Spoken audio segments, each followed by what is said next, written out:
Répondons-la autour de nous, faisons connaître à tout le monde que Jésus seul, dans sa race féconde, était passé tous les péchés et guérir les infirmités. Portons la nouvelle partout, répondons-la autour de nous. Portons la nouvelle partout, répondons-la autour de nous. Faisons connaître à tout le monde que Jésus seul, dans sa race féconde, effacer tous les péchés et guérir les infirmités. Portons la nouvelle partout, répondons-la autour de nous. Joie, joie, mon cœur est dans la joie. Joie, joie, mon cœur est dans la joie. Jésus, mon roi, est près de moi. Et voilà pourquoi mon cœur est dans la joie. Les cloches sonnent là dans mon cœur. Les cloches sonnent là dans mon cœur. Quand Jésus passe, tout qui efface. Les cloches sonnent là dans mon cœur. Souris, car Jésus t'aime. Souris, car Jésus t'aime. Malgré la tempête et les soucis et les problèmes. Souris, car Jésus t'aime. Amen. Gloire à Dieu. J'arrête là. Bon, comme il y a la nouveauté, ce soir, on va les appeler, on va dire qu'ils vont donner un petit mot de témoignage. Il y a un jeune couple. Viens dire un petit mot de témoignage. Oui. Puis après, on appellera sa compagne. Après un chant, après un chant. Deux chants. Non. Alors, moi, j'ai rencontré le Seigneur d'une façon vraiment simple, vraiment simple. Voilà, j'étais vraiment tout petit quand mon père est parti, moi. C'est ma mère qui s'est occupée de moi et puis de mon frère. Et arrivé vers les 16 ans, à peu près, 16-17 ans, là, j'ai voulu travailler parce que je voulais plus que ma mère travaille. Je voulais qu'elle soit bien, je voulais qu'elle reste vers elle jusqu'à faire son petit manger, tout ça, qu'elle se repose. Et c'était pour qu'elle soit bien, mettons. Bon, c'était pour elle que je voulais faire ça. Et je m'y attendais pas, mais en fait, quand on s'est mis à travailler avec mon frère, là, on n'avait plus besoin de travailler, on n'avait plus besoin d'elle pour gagner des sous. Et ben ça y a fait, comme elle travaillait plus, elle a fait une grosse dépression. Et la dépression, là, ça a été vraiment grave. Elle dormait 18 heures à peu près par jour. Elle était dans un état pitoyable. Ma mère, elle était toujours propre, elle était toujours coquette. Et là, elle était dans un état, c'était même pas la peine. Vers nous, c'était sale. On revenait de travailler, des fois, il était 5h, 6h du soir. Tous les volets étaient fermés, c'était resté comme ça toute la journée. C'était l'enfer. Et à la suite de ça, moi, j'ai mon frère qui s'est baptisé parce qu'il n'en pouvait plus, il supportait plus cette situation-là. Après, moi, j'ai pas voulu me baptiser par rapport à ça. C'était pas dans mes idées à moi. Je l'ai amené dans tous les grands spécialistes, les machins. Ils m'ont tous dit pareil. Ils m'ont tous dit c'est inguérissable, monsieur. Une dépression, c'est inguérissable. Et puis, finalement, dans tout ce que les Gedji nous ont dit, pour eux, c'est vrai, c'était inguérissable. Il n'y avait aucun cachet qui pouvait la guérir, aucun traitement, il n'y avait rien qui pouvait la guérir. Et un jour, elle, quand elle allait dans les réunions, tellement qu'elle se gonflait de cachet, qu'elle était en miettes, elle dormait directement. Et un jour, j'y étais pas, moi, dans cette réunion-là. Elle a ressenti quelque chose. Et tous les docteurs, ils ont dit que c'était pas possible. Et puis c'était vraiment des bons docteurs. Et j'ai vu ma mère le lendemain matin, elle a pris son paquet de cigarettes, elle l'a acheté. Elle a vidé tous ses placards, tous les cachets pour les nerfs, elle les a achetés. Et on s'en doutait. Et bon, on le cachait un petit peu. Quand les cachets pour les nerfs, ça allait plus, ça suffisait pas. Elle prenait de l'alcool avec. Elle buvait en cachette. Elle a vidé le camping, tous les bouteilles, tous les machins, elle a tout jeté. D'un seul coup, comme ça, du jour au lendemain, elle a tout arrêté. Les docteurs, ils avaient raison, c'était impossible pour les hommes, c'était impossible pour la médecine, mais c'était pas impossible à Dieu. Dieu, il l'a fait, lui. Alors, elle a rencontré le Seigneur, elle a passé par les eaux du baptême, elle était redevenue comme avant, ma mère était redevenue parfaite. Parfaite. Elle était redevenue bien, quoi. Et après, moi, à la suite de ça, donc j'étais vraiment content. Vous vous rendez bien compte, hein, j'avais plus que ma mère, donc j'étais vraiment contente qu'elle redevienne bien. Mais bon, voilà, c'était son expérience à elle, c'était pas la mienne. Moi, j'avais mes copains, j'avais mon auto, je gagnais des sous, j'étais bien, j'avais pas besoin de ça. Et puis, un jour, comme ça, je me suis simplement, je croyais en Dieu, tout ça, il y avait aucun problème, mais voilà, c'était pas pour moi, pas pour le moment. Et à un moment donné, je me suis retourné, j'ai regardé derrière moi, j'ai regardé ma vie, puis j'ai vu des copains à moi qu'ils ont tout eu. Ils ont tout eu, le papa, la maman, la Porsche à 18 ans, la Rolex à 15 ans et demi, le machin, enfin, ils avaient tout eu ce que leur cœur désirait, tout eu. Et c'est des garçons qui sont tombés dans ils ont tombé dans la drogue, ils ont tombé vraiment, qui buvaient, mais ils buvaient plus, c'était plus plaisant, c'était plus des garçons que tu pouvais aller avec eux pour boire un verre, dans des beaux endroits, dans des machins. Eux, ce qu'ils voulaient, c'était se rouler sous la table, tellement qu'ils avaient bu. Et je me suis rendu compte qu'eux, ils avaient toujours tout eu, tout ça, et qu'ils étaient dans un problème comme ça, et que moi, pour finir, j'avais essayé la cigarette, ça ne m'avait pas plu. J'avais essayé, c'est pas terrible, mais bon voilà, je vous le dis, j'avais essayé aussi la drogue, rien n'avait sur moi, ça avait pas d'emprise. Et je trouvais ça normal, je me disais, c'est parce que je suis un homme, mais eux c'était des hommes comme moi, c'était des hommes comme tout le monde, et puis sur eux ça avait marché. Puis je me suis rendu compte qu'en fait c'était pas moi là-dessus. C'était qu'en fait le Seigneur m'avait dans ses bras, m'avait dans ses mains pendant tout ce temps-là, même si j'étais pas chrétien. Et je me suis rendu compte qu'il m'a protégé. Il m'a protégé, et puis même si moi, je faisais des misères, et ben lui, par contre, il était toujours avec moi. Donc je me suis dit, regarde, qu'est-ce que tu fais? J'ai pour un verre de plus, tu vas te coucher à minuit, tu vas être couché à 1h30, 2h du matin. De toute façon, tu fumes pas, tu fais rien. Alors, par obéissance, j'ai jamais rien ressenti, j'ai pas vu d'ange, j'ai jamais été brisé. Et voilà, dans la Bible, il y a marqué que l'obéissance, ça vaut mieux que tous les sacrifices. Alors, j'ai été voir mon cousin Lorton, il est pasteur, et j'ai dit, si vous suivez-moi un petit peu, si vous voyez que je tiens la route, baptisez-moi. Et voilà, donc ça s'est passé comme ça pour moi, et j'ai signé aucun papier, il n'y a rien qui me retient. Ce soir, tiens, je peux prendre mon camion, je peux aller boire un verre, je peux faire ce que je veux, je peux fumer 20 paquets de cigarettes. Mais jamais je laisserai le Seigneur. Pendant les quelques années que je suis avec lui, là, vraiment, moi, vous savez, j'avais 12 ans quand mon père il est parti, je parlais pas à mon frère, enfin, j'y parlais, mais bon, je voulais pas l'emmerder avec mes problèmes, et ma mère, je pouvais pas y parler dans l'état qu'elle était, c'était un zombie.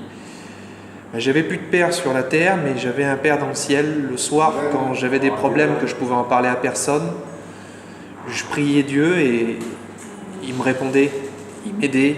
Quand j'étais angoissé, je vous dis pas, c'est pas magique, mais quand j'étais angoissé, tout ça, il répondait à mes prières, il m'enlevait mes angoisses. Quand j'avais des problèmes, tout ça, quand je suivais ce qu'il me disait, c'était tout s'arrangeait toujours. On a un Dieu qui est vivant. Si vous n'êtes pas chrétien encore, vraiment vous ne le regretterez pas, vous verrez. Voilà. Que Dieu vous bénisse. Gloire à Dieu. De toute façon, il y a un homme c'est un serviteur qui a dit ça il y a un petit moment. Dans notre cœur, on a un vide, il est en forme de Dieu. Alors, tu peux essayer de le combler avec tout ce que tu veux. Tu peux essayer de chercher dans tout le monde. il n'y a rien qui s'y mettra. C'est lui qui donne la paix, c'est lui qui donne la joie, c'est lui qui te donne tout ce que tu as besoin pour être bien sur cette terre. C'est le remède à la maladie, au péché. On va écouter le guitariste chanter un cantique. Il y en a 3. Bah oui, mais toi. Bon, adieu, vas-y, chante avec nous. Chante un cantique. Bon, je vais appeler Manon. Viens Manon, chante un cantique. Et après, on écoutera la campagne.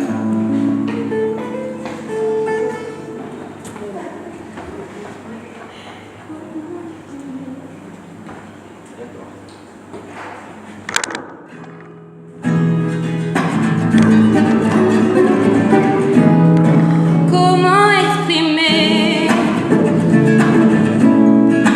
et comment décrire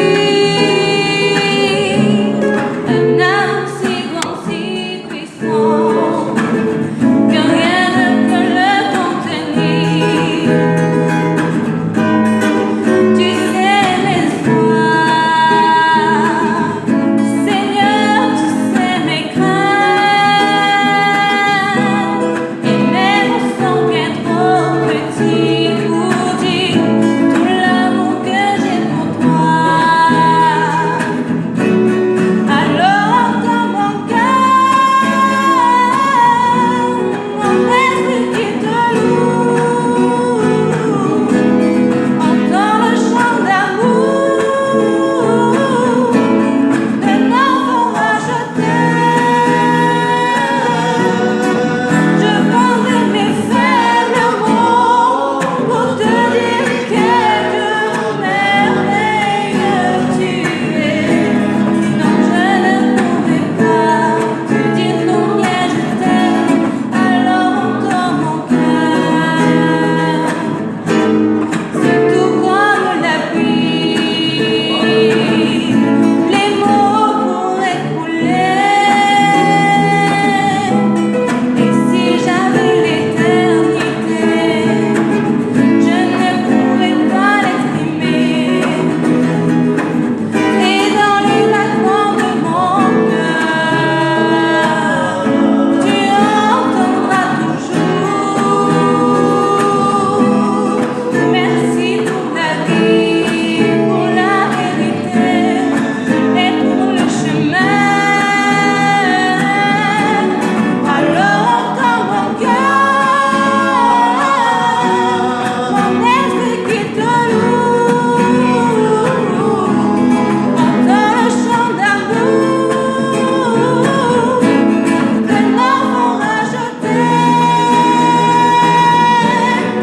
Je prendrai mes faibles mots pour te dire quel merveilleux tu es. Non, je ne pourrai pas te dire combien je t'aime, alors entends mon cœur. Non, je ne pourrai pas te dire combien je t'aime, alors entends mon cœur.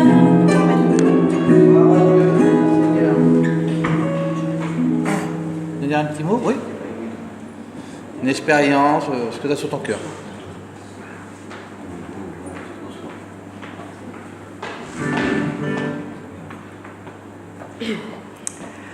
Bon, ça fait pas longtemps que j'ai témoigné. Bon, pour ceux qui l'ont pas entendu, je vais le témoigner parce que c'était vraiment beau.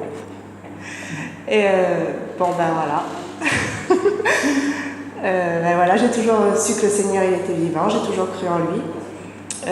Il y a 2 ans, j'ai voulu le chercher et je l'ai trouvé. Vraiment, j'ai pas mis longtemps à le trouver. Le Seigneur, eh ben, il attendait que je fasse un pas pour lui. Et puis voilà, je l'ai suivi, je me suis baptisée. Et 2 mois après, ben, j'étais chez moi, et c'est dans mon camping. Et je me disais, je voulais jeûner tout seul, je voulais jeûner chez moi.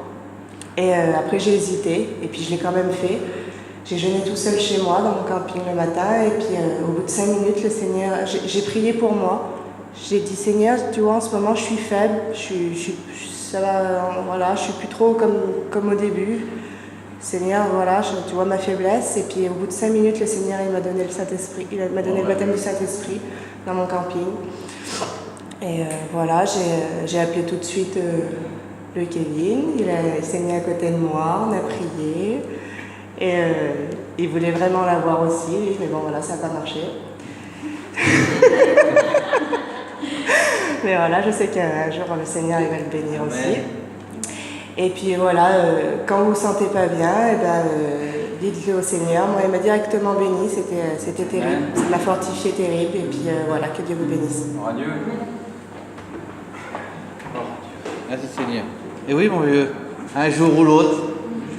Mais j'ai appris ça, je ne sais plus qui c'est qui avait prêché là-dessus, et puis qui avait dit que le baptême du Saint-Esprit, on l'a en nous. C'est pour ça que des fois, il y en a qui l'ont sans rien demander, parce que le cœur est disposé au moment voulu. Il y en a plein qui ont eu le baptême du Saint-Esprit sur les bords d'autoroute, en passant l'aspirateur, en faisant des choses banales. Puis il y en a d'autres qui l'ont eu en se mettant à part. Mais ce soir, je te dis ça comme ça, si tu attends après ça, si tu veux ça, tu l'as déjà, c'est dans ton cœur, mais il faut qu'il se déclare. Hein? Alors tu peux demander ce soir, après la parole de Dieu, on va avoir 5-10 minutes de prière, tu peux demander et le Seigneur il peut te donner. Hein? On va écouter le Richard. Non, il ne va pas chanter. Chantez un cantique. Et puis c'est bon après? Tu veux qu'on chante à trois? Oui. Tu veux qu'on chante trois, toi, mon frère? Venez les gars, chante.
crois que c'est le moment d'écouter la bonne parole du Seigneur. J'ai un truc sur mon... J'ai une parole sur mon cœur, alors je le dis. Ce soir, ne viens pas essayer de trouver le Seigneur avec ton cerveau. Ne viens pas essayer d'arriver à comprendre l'Évangile avec ta pensée, de calculer. Écoute-le avec ton cœur. Ouvre ton cœur ce soir. Cherche-le avec ton cœur et tu vas le trouver. Hein? Que le Seigneur vous bénisse.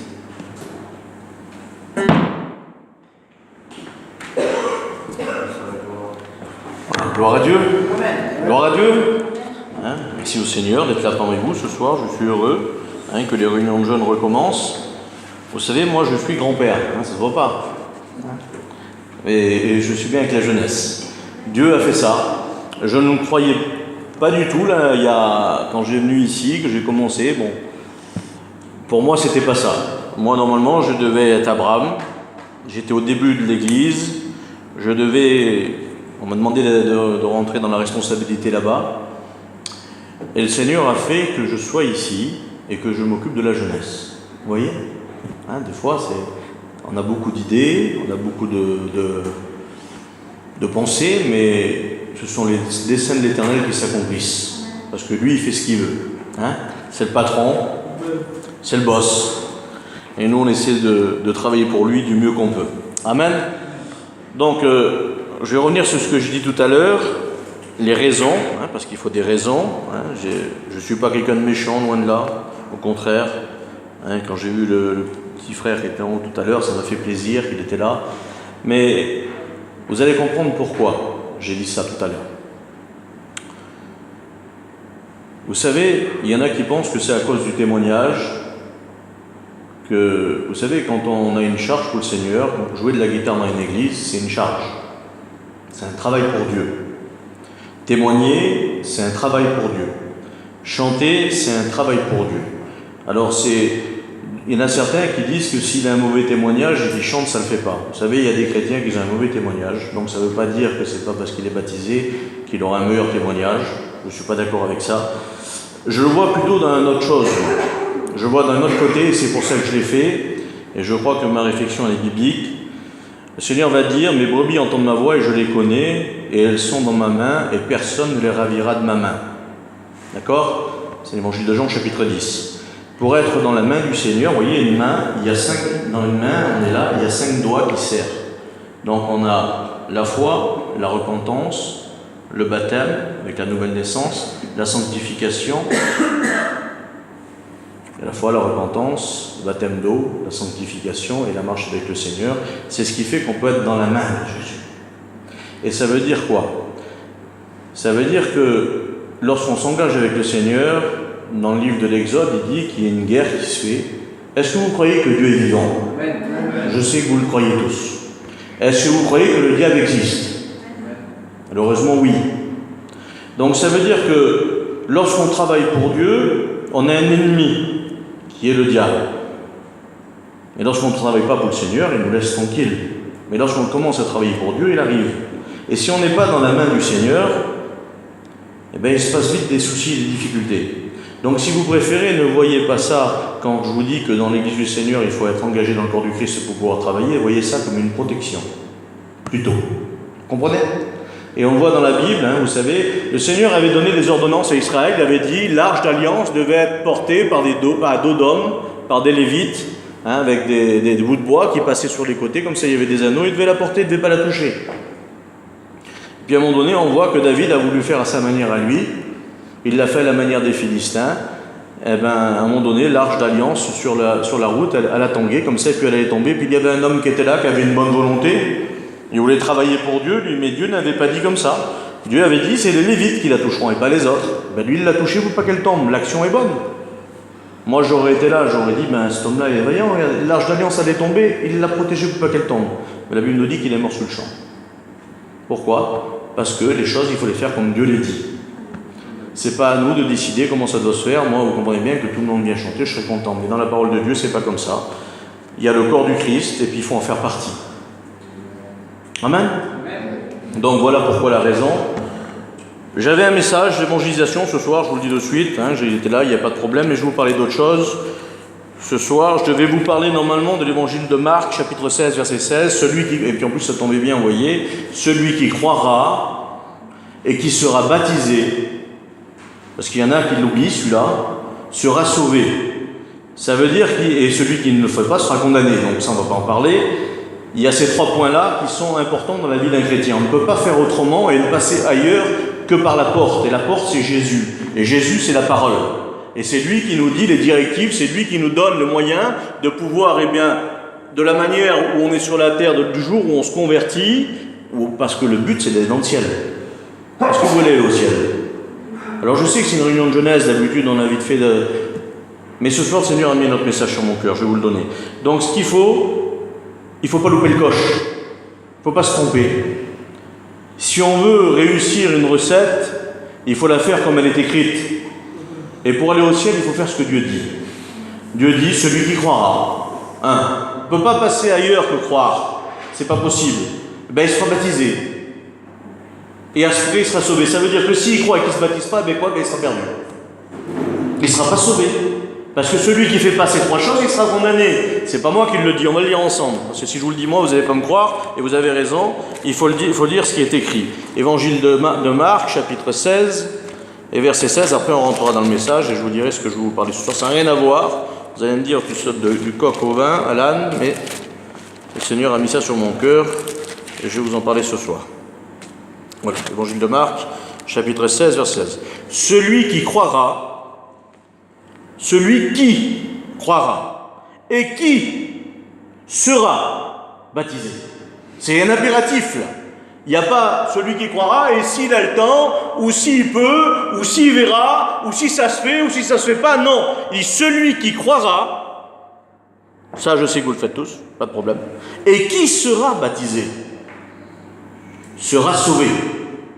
Ça veut dire que pour être sauvé, il faut être baptisé. Le baptême ne sauve pas, mais c'est la preuve qu'on est sauvé. C'est l'adhésion, si vous préférez. C'est ce qui nous fait rentrer dans l'armée du Seigneur. C'est ce qui nous fait rentrer dans le travail de Dieu, où on puisse travailler, chanter, faire ce qu'on a à faire ici, témoigner de Jésus. Vous pouvez témoigner de Jésus jusqu'à après-demain, à moins que vous trouviez Jésus ce soir. Là. Vous trouvez Jésus ce soir, vous rentrez chez vous, vous témoignez à votre famille, impeccable. Au bout de 6 mois que vous avez trouvé Jésus, si vous n'êtes pas baptisé, les gens vous sexualisent, pas crédible. Pas crédible. C'est normal. Pourquoi? Parce qu'il n'y a pas l'acte. La Bible déclare que Dieu a tant aimé. On s'arrête là, on est perdu. Dieu a tant aimé, on s'arrête là, on est perdu. Dieu a tant aimé qu'il a donné. Il a donné son Fils à la croix. C'est la preuve de l'amour de Dieu. Et la preuve que je crois, c'est que je me baptise. Je ne prêche pas le baptême ce soir. Hein. Je suis en train de vous expliquer pourquoi. C'est que je me baptise. L'apôtre Pierre, la Bible déclare qu'ils ont eu le cœur vivement touché. La parole de Dieu a percuté leur cœur, ils sont venus vers Pierre. Que faut-il que l'on fasse maintenant? Et bien là, il a dit, repentez-vous, convertissez-vous et baptisez-vous à cause que vous avez cru et que vous avez l'idée de faire ce qu'il faut, baptisez-vous. Et vous serez sauvés. C'est simple, hein, la parole de Dieu, c'est pas compliqué. Donc il ne faut pas se tromper. Moi, je ne veux pas vous tromper. Il est écrit que si la sentinelle doit venir l'épée et ne sonne pas de la trompette, si le peuple n'est pas averti, il dit je redemanderai son sang à la sentinelle. La sentinelle, c'est moi ce soir. Mais dis-leur, je suis vivant, dit le Seigneur l'Éternel. Ce que je désire, c'est que le méchant ne meure pas, mais qu'il change de conduite et qu'il vive. Et ça fait partie de croire, la foi, la repentance, la nouvelle naissance. Puis après, on s'engage, c'est le baptême. Mais je ne vais pas vous parler de ça ce soir. Le Seigneur a mis autre chose sur mon cœur. Je voudrais qu'on prie le Seigneur. Est-ce que vous le voulez? Hein? Je vais demander à Rocky de prier le Seigneur. Que Dieu soit béni. Seigneur Jésus, Seigneur éternel, Seigneur, je te rends grâce, Seigneur éternel. Je loue ton Saint-Nom, Seigneur Tout-Puissant. Je voudrais, Seigneur, te présenter ton serviteur, Seigneur éternel. Ta grâce. Mon Seigneur Dieu, bénis ton serviteur, Seigneur éternel. Je te remercie, mon Seigneur éternel, parce que tu vas te servir de lui, Seigneur, pour nous parler, mon Seigneur éternel. Tu vas te servir de lui, Seigneur, pour nous annoncer ton message, Seigneur éternel. Je te remercie, éternel, parce que tu nous reprends, Seigneur. Tu nous éduques, Seigneur Jésus-Christ. Tu nous formes comme toi tu le veux, Seigneur éternel. Que ton saint nom soit béni, Seigneur Jésus. Amen. Alléluia. Et le peuple dit Amen. Que Dieu soit béni. Alors je vais vous parler ce soir de quelque chose, et ça m'est venu là, et ce message, je l'avais préparé, je vais vous expliquer pour une grande réunion, et je ne l'ai pas porté, et le Seigneur me l'a remis à cœur là, et puis tout le long de la route. Alors je vais vous le parler, je vais vous expliquer c'est quoi. Je vais vous parler du coup de fatigue. C'est bizarre hein, pour une réunion de jeunes. Hein. Le coup de fatigue spirituelle. Est-ce que ça peut arriver ça? Est-ce que ça peut arriver d'être fatigué? La sœur a témoigné tout à l'heure, hein, je crois. Elle a confirmé un petit peu le message. Est-ce que ça peut arriver d'être fatigué? Ben oui. Oui, oui, ça arrive. Ça m'est arrivé à moi. Ça vous arrivera à vous aussi. Et c'est arrivé à des grands hommes de Dieu. Est-ce que ça vous intéresse? Alors on va voir ensemble. Il y a des hommes de Dieu qui ont été remarquables, terribles. Des hommes par excellence, des hommes que nous, on les voit comme des géants. Et de toute façon, c'est des géants parce qu'ils sont écrits dans le livre des Hébreux, dans le chapitre 11, parmi les héros de la foi. Abraham a été fatigué. Pas possible, Seigneur. Abraham, le père de la foi, le père de la fidélité, tu as été fatigué. Oui, il était fatigué. David, tuer Goliath, c'est pas rien, Seigneur. Goliath, 3,30 m de haut, une cuirasse de 82 kg, une lance de 10 kg dans la main, il y a un homme qui lui porte le bouclier. Je sais pas, moi. Tu as tué cet homme-là, et on voit après qu'il a été fatigué. David a été fatigué. Jacob a été fatigué. Seigneur. Daniel, tu as résisté à tous les mages, à tous les satrapes du royaume de Nebuchadnezzar. Tu as tenu tête pratiquement à un royaume tout seul. Tu as été fatigué? Oui, fatigué. Élie, grand prophète Élie. Élie, le Seigneur lui dit, Élie, tu vas aller à Kérit. Et là, j'entendrai au corbeau de te nourrir. Il reste là, dans le torrent de Kérit. De là, il va à Sarepta. Et il arrive au Carmel. Il tue, on va le voir tout à l'heure, il tue 850 prophètes. Il les amène au torrent de Kizon, au torrent des temps anciens, ça veut dire, il leur coupe la gorge, il les égorge. Et à un moment donné, il est fatigué. Il a un coup de fatigue. Et c'est souvent, écoutez, c'est souvent quand on a eu des victoires. On a eu des victoires, on a été bénis. On a été bénis, on a eu des victoires, et puis juste après ça, bien souvent, eh bien, il y a un coup de fatigue qui se fait. Et ces hommes-là, c'est ce qui leur est arrivé. Alors j'ai pris un homme dans la Bible, on va dire son histoire. Alors je vous le dis sérieusement, hein, j'ai peut-être resté 4h30 à 5h pour faire ce message. Donc j'ai étudié les livres, les dates, les années, pour faire une chronologie de la vie de cet homme-là. Et je crois qu'elle va être bénéfique pour nous ce soir. Vous savez qui c'est que j'ai pris? Vous allez me dire, vous n'avez pas pris celui-là. Eh bien, c'est Timothée. Vous connaissez Timothée? Timothée, c'était l'élève de Paul.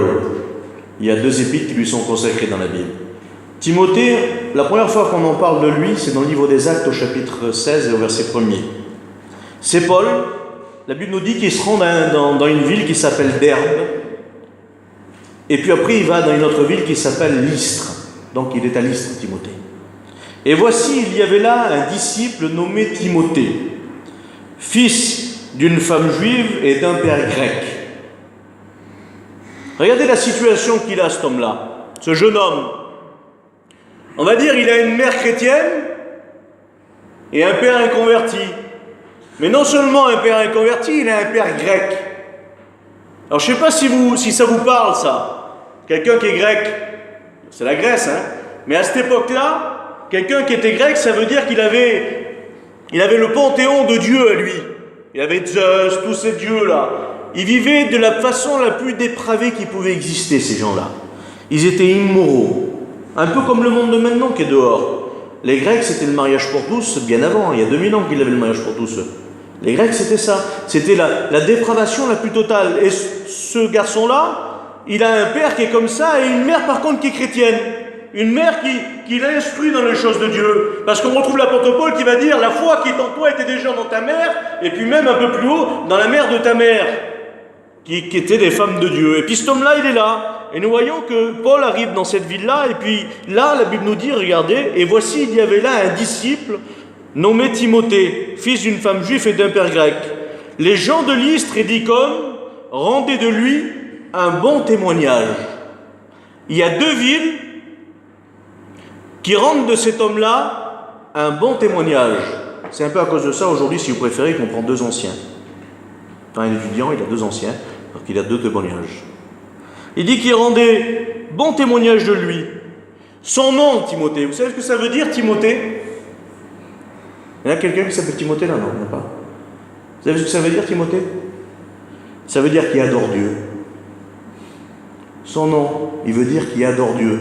Alors sa mère, je crois qu'elle l'a appelé comme ça, moi. Parce que je ne vois pas le père grec pouvoir l'appeler comme ça. Qui adore Dieu. Et la Bible nous dit, regardez, c'est un disciple. 1. Et 2, il a un bon témoignage. Et Paul le voit. Et on continue, acte 16, verset 3. La Bible nous dit que Paul, quand il voit cet homme-là, ce garçon-là, c'est un petit jeune, hein, il a un bon témoignage, et c'est un disciple. C'est pas un croyant. Vous savez la différence qu'il y a entre un croyant et un disciple, hein? Par exemple, à la multiplication des pains, vous voyez, il y a 5000 personnes, ils sont tous là, c'est des croyants. Mais des disciples, il n'y en a que 12. Parce que le disciple, lui, il prend le pain et il le donne aux croyants. Mais vous ne verrez jamais un croyant donner du pain à un disciple. Le Seigneur, il a dit, faites de toute la nation des disciples. Pas des croyants. Des croyants, il y en a plein des croyants. Mais des disciples, il y en a peu. Et c'est cela que le Seigneur, il veut. Alors nous voyons que Paul le prend avec lui. Paul le prend avec lui. Je ne sais pas si vous voyez, si ça vous dit quelque chose, ça. Regardez. Je ne sais pas que je ne vous embête pas, j'espère. Mais Paul le prend avec lui. Ça veut dire que lui, il part avec Paul. Le Seigneur, il est jeune. Il part. Il quitte tout. Pour partir, il faut quitter. Il quitte tout ce qu'il avait. Je ne sais pas s'il avait, moi. S'il avait des amis, s'il avait une maison, s'il avait un chien, je ne sais pas, une voiture. Il ne fera pas à cette époque-là. Mais il quitte tout. Et il suit Paul. Et regardez, un petit peu plus loin, acte 19, verset 22, on regarde la vie de cet homme-là. Il aide Paul et il est envoyé en Macédoine par Paul. Au bout d'un moment qu'il est avec Paul, Paul s'en sert. Acte 20, verset 4, il accompagne Paul en Asie. Je ne sais pas si vous voyez la distance qu'il y a. Il laisse tout, cet homme-là. Il laisse tout pour suivre Paul. L'homme de Dieu. 1 Thessaloniciens chapitre 3 verset 2, et c'est une chronologie, hein. Il va dire ça, c'est l'apôtre Paul qui parle. Nous envoyâmes Timothée, notre frère, il dit, ministre de Dieu, dans l'évangile de Christ, pour nous vous affermir et vous exercer au sujet de votre foi. Il l'envoie à une église. Regardez ce petit jeune-là. Ce petit jeune qui était là, qui avait un bon témoignage. Paul le prend avec lui. De là, il l'emmène en Asie avec lui. Puis là, il l'envoie dans une église. Et on voit, il est ministre de Christ. Quel parcours! Il l'envoie à l'église de Thessalonique pour les fortifier. Seigneur. Épître aux Romains, chapitre 16, verset 21. C'est Paul qui dit, Timothée, c'est mon compagnon d'œuvre. Parce qu'il était jeune et qu'il avait un bon témoignage et qu'il était disciple. Regardez où il est maintenant. Il est compagnon d'œuvre de Paul. Je ne sais pas comment vous voyez Paul. Paul, pour moi, c'est après le Seigneur Jésus-Christ dans la Bible et David peut-être, je ne vois pas un homme qui a fait ce qu'a fait Paul. Paul, il a amené l'évangile aux extrémités de la terre, Paul. Paul, c'est la doctrine. Paul, il a écrit 13 épîtres du Nouveau Testament. Et c'est le compagnon, il est compagnon de Paul maintenant. Vous vous rendez compte? Je ne sais pas, il réussit, hein. Vous voyez sa vie à cet homme-là? 1 Corinthiens, on regarde. Il va dire à l'église de Corinthe, pour cela, je vous ai envoyé Timothée qui est mon enfant bien-aimé et fidèle dans le Seigneur. Oh, il est fidèle maintenant aussi. Fidèle dans le Seigneur. Et il vous le rappellera quelles sont mes voies en Christ et de quelle manière j'enseigne partout dans les églises. Seigneur, puis Timothée, c'est un enseignant maintenant. Il enseigne dans l'église comment il faut faire. Et vous savez où il l'envoie? À Corinthe. C'est ce que je vous dis tout à l'heure. Vous savez ce qu'il y avait à Corinthe? À Corinthe, il y avait le plus grand temple de l'époque. Le temple d'Aphrodite, il y avait. Le temple de j'ai pas de mots pour dire ce qu'il faisait dans le temple. La décadence, vous ne pouvez pas imaginer. C'est une chose... Allez, je ne vais pas parler, je vais vous le dire. Aphrodite, c'était la déesse de l'adultère. La déesse de toute la dépravation que vous pouvez faire. Et il était en plein milieu de cette ville, Timothée. Paul l'envoie pour exhorter ces gens-là. Imaginez-vous l'homme que c'est, Timothée. Il est fidèle et il enseigne. 1 Corinthiens 16:10, on continue. Regardez la vie de cet homme-là. Il travaille comme moi à l'œuvre du Seigneur. Paul qui dit ça. Toujours Paul qui parle. Il travaille comme moi à l'œuvre du Seigneur. Philippiens 1:1. Paul et Timothée, serviteurs de Christ. Et dans le mot là, si vous regardez, parce que dans plusieurs versions, vous regardez quand il parle là, Paul et Timothée, serviteurs de Christ, c'est le mot doulos qui est écrit. C'est le mot esclave de Christ. Seigneur, Timothée. Il avait un bon témoignage et il était disciple. Et il est serviteur maintenant de Christ, esclave de Christ. Épître à Philémon, chapitre 1, verset 1. Toujours la vie. Et dans la chronologie, vous lirez, c'est les années qu'il a fait. Paul, prisonnier de Jésus et Christ, et le frère Timothée. Paul, à un moment donné, il est en prison à Rome. Il est en prison. C'est de là d'où il a écrit quelques épîtres. Il est en prison. Et nous voyons que dans la prison, qui c'est qui est en prison? Timothée. Seigneur, il est en prison, Timothée, avec Paul. Quel homme de Dieu. Il est en prison. Avec Paul. Comme Paul, oui, comme Paul.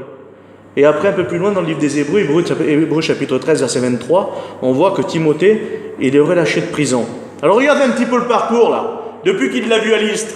Il accompagne Paul, alors vous le lirez après dans le livre des Actes, à Troas, à Philippe, à Thessalonique, à Bérée, à Athènes, à Corinthe, à Éphèse, en Macédoine, à Jérusalem et maintenant jusqu'à Rome. Regardez, imaginez-vous une carte. Je sais que vous êtes jeune. Je vous embête pas, je crois pas. Je sais que vous êtes jeune, mais imaginez-vous une carte dans votre tête. Vous avez été à l'école la plupart. Tout ça là. Il n'y avait pas d'avion, il n'y avait pas de train. Il faisait à pied. Regardez. J'y vais moi en Israël dans 20 jours. On fait 6 heures d'avion, 5 heures, à peu près 5 heures. Il y a 5000 km à peu près. Lui, il était de Jérusalem, il a été à Rome, il a fait tout ça. Timothée. Il était jeune pourtant, mais il avait un bon témoignage et c'était un disciple. Que Dieu soit béni. Et ces hommes-là ont bouleversé le monde. Le voilà pasteur maintenant. Seigneur. Pasteur de l'église d'Éphèse. Timothée. Pasteur de l'église d'Éphèse. 1 Timothée, lettre de Paul à Timothée. Paul va lui écrire, regardez ce qu'il va faire Paul. Tellement qu'il a confiance en cet homme-là. Parce que c'était Paul qui gérait, il était apôtre. Il l'a mis à l'église d'Éphèse, et il a dit maintenant, voilà, tu m'as à l'église d'Éphèse. Vous lirez ça dans 1 Timothée 1,18, il va dire, la recommandation que je t'adresse, Timothée, mon enfant, c'est que tu combattes le bon combat en gardant la foi et une bonne confiance, une bonne conscience. Et Paul, là, lui énumère, si vous préférez, comment on doit se tenir dans l'église. Alors je sais que vous êtes jeunes. Qui c'est qui est chrétien ce soir, engagé par les eaux du baptême? Lève la main. Il y a quelques-uns, donc je pense que ça vous est utile. Parce que là, il va réénumérer, Paul, comment il faut se conduire dans l'église. C'est beau ça. Ça vous intéresse? Alors regardez. Il va dire d'abord, 1 Timothée 2,1. J'exhorte donc avant toute chose. Première chose que vous devez faire à l'église. À moi aussi, me le dit ce soir. Pareil, je suis avec vous en bas, moi. J'exhorte donc avant toute chose à faire des prières. Seigneur, la première chose qu'il faut qu'on fasse, c'est des prières. Oui, des prières. Des supplications, des requêtes et des actions de grâce pour tous les hommes. Ça veut dire que l'église du Seigneur, elle prie pour tous les hommes. Est-ce que vous le faites? C'est une recommandation de Paul à Timothée pour l'église. Ben moi, je vais le faire maintenant. Ce qu'il me le dit, Paul, tu me dis qu'il faut que je prie pour tous les hommes. Oui, il faut que tu le fasses. Je veux que tous les hommes prient en tout lieu. Seigneur, en tout lieu. En élevant des mains pures, sans colère ni mauvaise pensée. Pas toujours facile, on le dit. On ne peut pas prier en tout lieu. Ça dépend, remarquez. Mais il y a des endroits où on ne peut pas prier. Il y a des endroits où si mon témoignage, écoutez ce que je vais dire, même quand on est jeune, parce que qu'on soit jeune ou qu'on soit vieux, le but c'est d'aller au ciel. Et le Seigneur ne fera pas de distinction entre un vieux ou un jeune.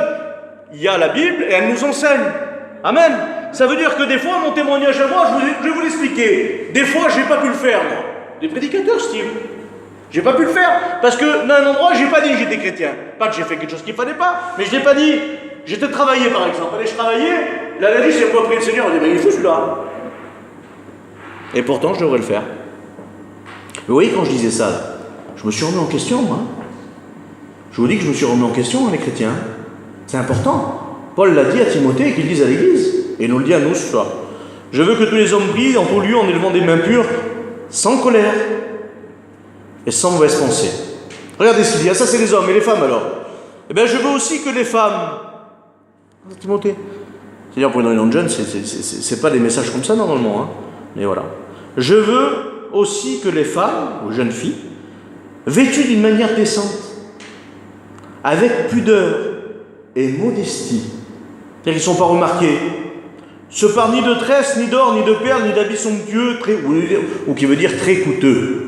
Parce qu'à cette époque-là, l'église de Corinthe, alors il ne faut pas tout mélanger, à cette époque-là, les gens qui avaient des tresses, avec de l'or dans les tresses, c'était des femmes de petite vertu, on appelait ça. Voilà ce que c'était, des vilaines femmes. Donc il dit, je veux pas ça, hein. À l'église, on fait pas ça, hein. Mais qu'elles se parent, au contraire, on va dire de bonnes œuvres, comme il convient à des femmes qui veulent servir le Seigneur. Mais sœurs, est-ce que vous voulez servir le Seigneur? Ça démarre de là. Amen. Je ne permets pas à la femme d'enseigner, il va dire, ni de prendre de l'autorité sur son mari. Ah oui. Une chrétienne, elle est soumise à son mari. Et son mari, il l'aime à la chrétienne comme Christ a aimé l'Église. Que Dieu soit béni, il ne la domine pas. Il n'est pas là, je sais qu'il y a un jeune couple. Alors, il y a que vous, je pense pas. Mais le mari, il n'est pas là pour dominer la femme. Il est là pour la protéger. La protéger. Et elle, pour le respecter. Il est dit, il n'est pas bon que l'homme soit seul. Je lui ferai une aide semblable à lui. Pas pour qu'il la domine, mais pour qu'il la protège et qu'elle le respecte. Mais elle, c'est une aide pour son mari. Il y a, si vous préférez, dans le mariage, il y a ce qu'on appelle, c'est David qui nous a fait le cours là-dessus, dans le ciel, il y a le Père, le Fils et le Saint-Esprit. Ils sont tous les trois Dieux. Mais Jésus, c'est une soumission volontaire qu'il a au Père. Pourtant, il est l'égal de Dieu. Mais il y a une soumission. Et bien dans le mariage, c'est pareil. Parce que regardez, Christ, Dieu est le chef de Christ, Christ est le chef de l'homme, et l'homme est le chef de la femme. Et c'est comme ça, c'est la hiérarchie dans le foyer.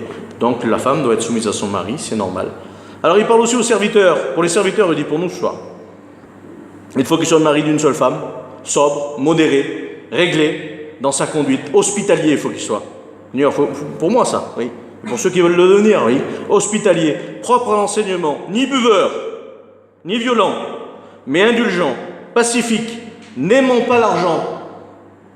Ah, n'aimant pas l'argent, oui. Désintéressé, mais le vrai mot c'est n'aimant pas l'argent. Il faut qu'il dirige bien sa maison. Parce que s'il n'arrive pas à diriger sa maison, il ne pourra pas diriger la maison du Seigneur. Il faut qu'il tienne ses enfants dans une soumission et une loyauté, ceux qui sont chez eux. Il ne faut pas qu'il soit un nouveau converti. Il faut qu'il reçoive un bon témoignage de ceux du dehors aussi. Et pour les diacres, c'est la même chose. Pour les diacres, c'est la même chose. Ceux qui veulent. Vous voyez que dans la maison du Seigneur, on ne fait pas ce qu'on veut. Hein. Ça, c'est des impératifs de la Bible. On ne fait pas ce qu'on veut. Verset 12 veut dire, sois un modèle. Ah là, il parle à Timothée. Sois un modèle, toi. Oui. Un modèle en parole. Tes paroles, il faut qu'elles soient pesées. En conduite, en amour, en foi ou en fidélité, en pureté. Donne-toi tout entier. Veille sur toi-même et sur ton anciennement, car en agissant ainsi, tu te sauveras toi-même, il va dire, et tu sauveras ceux qui t'écoutent. Amen. Vous voulez pas être comme Timothée, vous? Je sais pas. Vous voulez pas être cet homme-là? C'est un homme de Dieu par excellence, ça. Vous avez vu le parcours qu'il a eu, Timothée, là? La pasteur de l'église d'Éphèse, c'est la plus grande église à l'époque, la première. Et pourtant, qu'est-ce que je vous ai dit au début? Le coup de fatigue. Les chrétiens, le coup de fatigue. 3 ans après cette lettre-là, il est sur un piédestal, Timothée, c'est l'homme de Dieu par excellence. 3 ans après, Paul lui aurait écrit notre lettre. 2e épître. Eh oui, devant les problèmes, devant les soucis, devant la difficulté d'être chrétien, de combattre, ça fatigue de combattre. On n'est pas toujours bien, les gens autour de nous ne sont pas chrétiens, ils nous font des fois un petit peu la misère, un peu la guerre, devant les problèmes, devant les difficultés.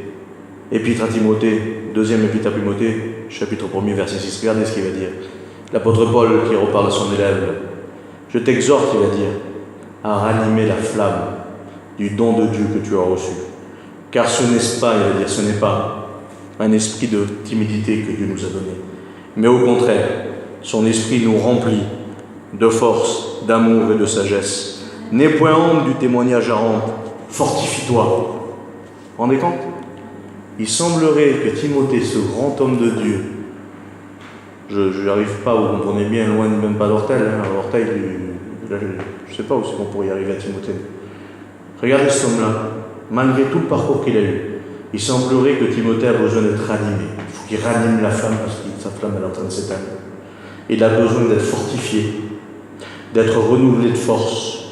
Il devient timide, il ne reste plus, je ne sais pas, il ne devait plus pouvoir parler dans l'église. Il devait être timide. Le diable avait arrivé, parce que c'est le diable qui fait ça, hein. Le diable avait arrivé à un point à le mettre peut-être de côté, à lui dire, eh bien regarde, ça ne sert à rien peut-être. Ce que tu fais, ben ça avance pas. Ou regarde, là, tu regardes. Je sais pas ce qui s'est passé, c'est pas écrit.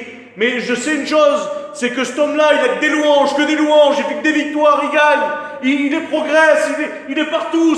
C'est un homme de Dieu terrible. Et puis à un moment donné, la Paul, il faut qu'il lui crie, il faut qu'il lui écrit pour lui dire, Timothée, ranime-toi. Vous savez que ranimer quelque chose, c'est quelqu'un qui est pratiquement mort. Il n'est pas mort, mais il est en train de mourir. C'est pour ça qu'on doit le ranimer. Timothée a besoin d'être animé. Ben c'est peut-être notre cas, nous, ce soir, à quelques-uns parmi nous. Je ne sais pas. Si la parole de Dieu, elle parle comme ça ce soir, c'est parce qu'il y a besoin peut-être de ranimer. Il y a peut-être besoin d'être fortifié ce soir. Est-ce que ça peut nous arriver qu'on est jeune et qu'on a besoin d'être fortifié? Oui. Oui. On peut avoir de grandes victoires et puis avoir un besoin d'être béni, de revenir et puis que le Seigneur nous ranime ce soir, ranime le feu peut-être qui était en nous. Que Dieu soit béni. Vous savez, Élie, je vous l'ai expliqué tout à l'heure, la vie d'Élie. Des fois, il ne faut pas grand-chose. Élie a eu des victoires terribles. Hein, il a tué, je vous ai dit, 850 prophètes. Et puis à un moment donné, une fois qu'il a eu tout ça là, une femme. C'est rien, Seigneur, il a tué 850 prophètes. Il a prié, la pluie n'est pas tombée pendant 3 ans et demi. Il a reprié, la pluie est tombée. Il a prié et le feu du ciel est descendu. Imaginez-vous la victoire de ce homme-là, l'homme de Dieu, Élie. Élie, ça veut dire Dieu est mon Dieu et Dieu est vrai Dieu. C'est pas rien, Élie. Et bien là, Élie, une femme, Jézabel. Vous savez ce qu'elle fait? Elle dit, je vais te tuer. Elle n'y va pas. Elle lui envoie une lettre juste, en lui disant, demain je te tuerai. Là, il lui déclare qu'il a pris peur. Et il est parti, il est allé sur un genet, puis il a demandé la mort. Il a fallu qu'un ange de Dieu vienne le fortifier. Ça arrive. Regardez. Le Seigneur nous a fait une promesse, mes frères et sœurs. Il a dit, Matthieu 28, verset 20, je serai avec vous tous les jours, jusqu'à la fin. Jusqu'à la fin, je serai avec vous. Deutéronome 8, verset 18, souviens-toi de l'Éternel ton Dieu, car c'est lui qui te donnera la force. Psaume 29, verset 11, l'Éternel donne de la force à son peuple. Et Ésaïe 40, verset 31, il va dire, il donne de la force à celui qui est fatigué. Que Dieu soit béni. On va arrêter, on va prier le Seigneur. On va prendre un petit moment de prière. Je crois que le Seigneur a parlé comme ça ce soir parce qu'il y a des besoins. Il y a des besoins de fortifier ce soir. Des fois, on peut avoir eu des grandes victoires et puis avoir été très bien. Ça m'est arrivé et ça m'arrivera, je pense encore. Si c'est arrivé à ces hommes-là qui sont autre chose, on va dire, ce sont des géants de la foi, eh bien, on croyait que ça ne peut pas nous arriver à nous. Mais je crois que si la parole de Dieu a parlé ce soir, je voulais vous évangéliser ce soir. Mais la parole de Dieu m'a donné ce mot, et je crois qu'il y a une direction du Seigneur. On va prier le Seigneur. Seigneur, nous te bénissons ce soir.